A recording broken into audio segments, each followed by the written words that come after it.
ने कि कैसे गिदोन ने परमेश्वर पर अटूट विश्वास के साथ नामुमकिन को मुमकिन बनाया। इस कहानी में आपके हर सवाल का जवाब मिलेगा, लेकिन इस रहस्य की परत को खोलने से पहले इस वीडियो को एक लाइक करके चैनल को सब्सक्राइब जरूर करिए और नीचे कमेंट में जय मसीह की या हल्लेलुया जरूर लिखें, क्योंकि आपकी ये प्रतिक्रिया हमें आगे और भी ऐसी अद्भुत कहानियां आप तक पहुंचाने की प्रेरणा देती है। तो चलिए वीडियो को शुरू करते हैं। इजराइल में एक समय था जब लोग अपनी आदतों से बाहर निकलकर परमेश्वर से दूर हो गए थे। वे मूर्ति पूजा करने लगे थे और अधर्म में लिप्त हो गए थे। इसके कारण परमेश्वर ने उन्हें मिद्यानियों के हाथों में सौंप दिया था। मिद्यानी, जो एक अत्यंत शक्तिशाली और क्रूर जाति थी, वे इजराइल के लोगों को लगातार सताते रहते थे। मिद्यानियों के हमलों से इजराइल की भूमि बर्बाद हो रही थी, लोग अपने घरों से भाग रहे थे और उनकी फसलें नष्ट हो रही थीं। गिदोन एक साधारण किसान था। वह एक छोटे से गांव में अपने परिवार के साथ खेती करता था। उसे न तो किसी तरह का महत्वाकांक्षा थी, न ही कोई बड़ा सपना था। उसकी जिंदगी सादा और सामान्य थी, लेकिन मिद्यानियों के आतंक ने उसे बुरी तरह प्रभावित किया था। वह अपनी जमीन की फसल को छिपकर पीस रहा था ताकि मिद्यानियां उसे छीन न लें। गिदोन की स्थिति बहुत खराब थी। वह अपनी किस्मत को कोसता हुआ दिन बिता रहा था। एक दिन जब वह अपने खेत में अकेला काम कर रहा था, अचानक उसे एक आवाज सुनाई दी। उसने देखा कि एक व्यक्ति उसके सामने खड़ा है जो उसे देख रहा था। यह कोई सामान्य व्यक्ति नहीं था, बल्कि यह परमेश्वर का दूत था जो गिदोन को पुकारने आया था। दूत ने गिदोन से कहा, हे वीर योद्धा, परमेश्वर तेरे साथ है। गिदोन चौंक गया। वह अपने आप को सबसे साधारण और कमजोर इंसान मानता था। उसे यह समझ में नहीं आया कि वह कैसे एक वीर योद्धा हो सकता है। उसने दूत से कहा, अगर परमेश्वर हमारे साथ है तो फिर यह सब विपत्तियां क्यों आई हैं? क्यों हमारे पूर्वजों को परमेश्वर ने बचाया, लेकिन हम अब तक संकटों में जी रहे हैं? गिदोन का मन भरा हुआ था और उसकी चिंता और डर उसकी बातों में साफ झलक रहे थे। परमेश्वर के दूत ने गिदोन को शांत किया और कहा, तू ही है जिसे परमेश्वर ने इजराइल को मिद्यानियों से मुक्ति दिलाने के लिए चुना है। तब गिदोन को यकीन नहीं हो रहा था। वह खुद को इस महान कार्य के लिए योग्य नहीं मानता था। वह ईश्वर के दूत से और सवाल करता है, मैं कैसे यह कार्य कर सकता हूँ? मेरे पास तो कोई सेना नहीं है। मैं सिर्फ एक किसान हूँ और मुझे युद्ध का कोई अनुभव भी नहीं है। गिदोन का दिल डर से भरा हुआ था। वह सोच रहा था, क्या यह सच में परमेश्वर का संदेश है? क्या वह मुझे इस काम के लिए चुन सकता है? तब उसने परमेश्वर के दूत से एक संकेत की मांग की। गिदोन ने कहा, अगर यह सच है कि तुम परमेश्वर का संदेश लेकर आए हो तो कृपया एक चमत्कार दिखाओ। इस पर परमेश्वर के दूत ने गिदोन से कहा, तू जो चाहता है वह किया जाएगा। गिदोन ने अपने घर से एक बकरी और बिना खमीर का आटा लाकर बलि अर्पित की। उसने बलि को पत्थर पर रखकर आहुति चढ़ाई और उसी क्षण परमेश्वर के दूत ने अपनी छड़ी से उस बलि को छुआ, जिससे तुरंत आग प्रकट हुई और उसने उस आहुति को भस्म कर दिया। यह देख गिदोन चकित हो गया और गिदोन को विश्वास हो गया कि परमेश्वर ने उसकी भेंट स्वीकार कर ली है। अब उसे यह समझ में आ गया कि यह परमेश्वर का संदेश था। लेकिन गिदोन के मन में अब भी एक सवाल था, क्या मैं इस कार्य को पूरा कर सकूंगा? गिदोन ने फिर परमेश्वर से एक और संकेत की मांग की। उसने कहा, यदि आप मुझे सच में इस कार्य के लिए चुने हैं तो कृपया इस ऊन को गीला कर दें और बाकी की जमीन को सूखा छोड़ दें। जब अगली सुबह गिदोन ने देखा कि ऊन गीला था और बाकी की जमीन सूखी थी, फिर उसने परमेश्वर से कहा, अगर यह सच है तो अब इस ऊन को सूखा छोड़ दीजिए और बाकी जमीन को गीला कर दीजिए।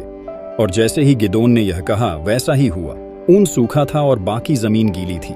इस चमत्कारी घटना ने गिदोन के मन को पूरी तरह से शांत कर दिया और उसने परमेश्वर के निर्देशों का पालन करने का निर्णय लिया। गिदोन की यात्रा उस समय और दिलचस्प हो जाती है जब परमेश्वर उसे एक और महत्वपूर्ण कार्य सौंपते हैं। उसे निर्देश दिया जाता है कि वह अपने ही पिता के घर में स्थित बाल की वेदी को नष्ट कर दे। यह वेदी इस्राएलियों के बीच बाल की पूजा का प्रतीक थी, जो उनकी आध्यात्मिक कमजोरी और परमेश्वर से भटकाव को दर्शाती थी। गिदोन के लिए यह कार्य न केवल जोखिम भरा था, बल्कि उसके परिवार और समुदाय के बीच बड़ी बहस का कारण भी बन सकता था। गिदोन को परमेश्वर की आज्ञा का पालन करना था, परंतु इस कार्य को करने में उसे अत्यधिक भय महसूस हो रहा था।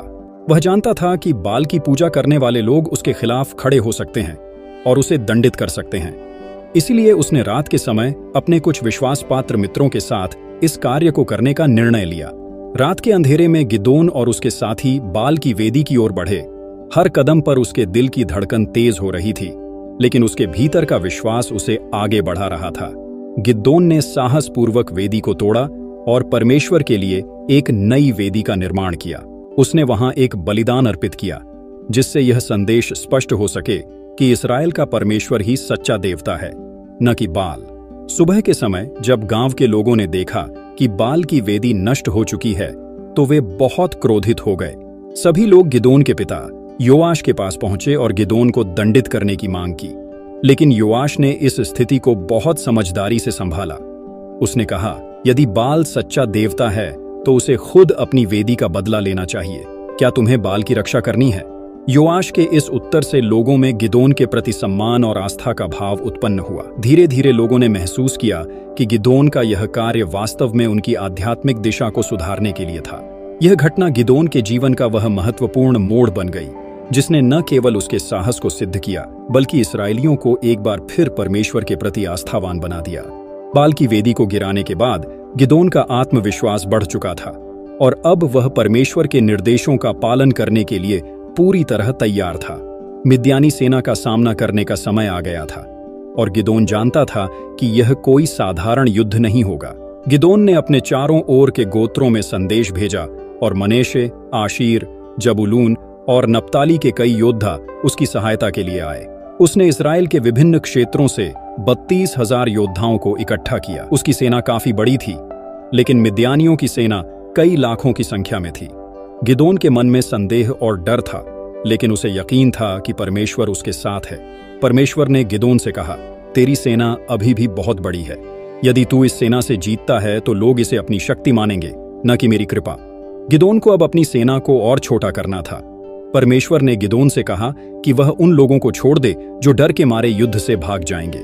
इस प्रकार 22,000 सैनिक युद्ध से हट गए और केवल 10,000 सैनिक ही बचे। फिर परमेश्वर ने गिदोन से कहा, यह अभी भी बहुत है। अब उन लोगों को छोड़ दे जो पानी पीने का तरीका गलत तरीके से अपनाते हैं। इस प्रकार केवल 300 सैनिक बचे थे जो पानी को हाथों से उठाकर पीते थे। परमेश्वर ने गिदोन से कहा कि यही 300 लोग मिद्यानियों पर विजय प्राप्त करेंगे।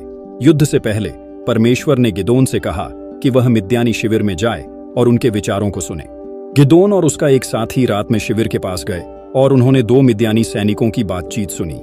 एक सैनिक ने अपने सपने के बारे में बताया, जिसमें उसने एक बड़ी जौ की रोटी को मिद्यानी शिविर में गिरते देखा, जिससे पूरी सेना में हड़कंप मच गया। दूसरे सैनिक ने उस सपने का अर्थ बताया, यह तो इस्राएल का गिदोन है। परमेश्वर ने मिद्यानियों को उसके हाथों में सौंप दिया है। यह सुनकर गिदोन का विश्वास और भी मजबूत हो गया और उसने परमेश्वर की आराधना की। गिदोन के पास अब केवल 300 सैनिक थे। वे मिद्यानियों की विशाल सेना से मुकाबला करने के लिए तैयार थे, लेकिन उनका विश्वास और साहस परमेश्वर में था। परमेश्वर ने गिदोन से कहा कि उसे अपनी सेना को 3 हिस्सों में बांटना होगा और हर एक सैनिक के पास एक मशाल और घड़ा होगा। गिदोन और उसकी सेना रात के अंधेरे में मिद्यानियों के शिविर के चारों ओर खड़े हो गए। अचानक उन्होंने एक साथ घड़े फोड़े और मशालें जलाईं। यह देखकर मिद्यानी सैनिकों में डर फैल गया। उन्हें लगा कि एक बड़ी सेना उनके खिलाफ आ रही है। वे आपस में ही लड़ने लगे और मिद्यानी सेना पूरी तरह से बिखर गई। गिदोन और उसके 300 सैनिकों ने बिना कोई तलवार उठाए मिद्यानियों को हरा दिया। इस महान विजय के बाद इस्राएल के लोगों ने गिदोन के प्रति श्रद्धा भाव से देखा। उन्होंने उसे राजा बनाने का प्रस्ताव किया। उन्होंने कहा, तुम हम पर, तुम्हारे पुत्रों और तुम्हारे वंशजों पर राज्य करो। तब गिदोन ने बड़ी विनम्रता से उत्तर दिया, मैं तुम पर राज्य नहीं करूंगा और न ही मेरे पुत्र। इस्राएल पर केवल परमेश्वर का राज्य है। गिदोन का यह उत्तर उसकी गहरी आस्था और विनम्रता को दर्शाता है। उसने यह बात स्पष्ट कर दी कि यह विजय उसकी शक्ति का परिणाम नहीं, बल्कि परमेश्वर के आशीर्वाद का परिणाम है।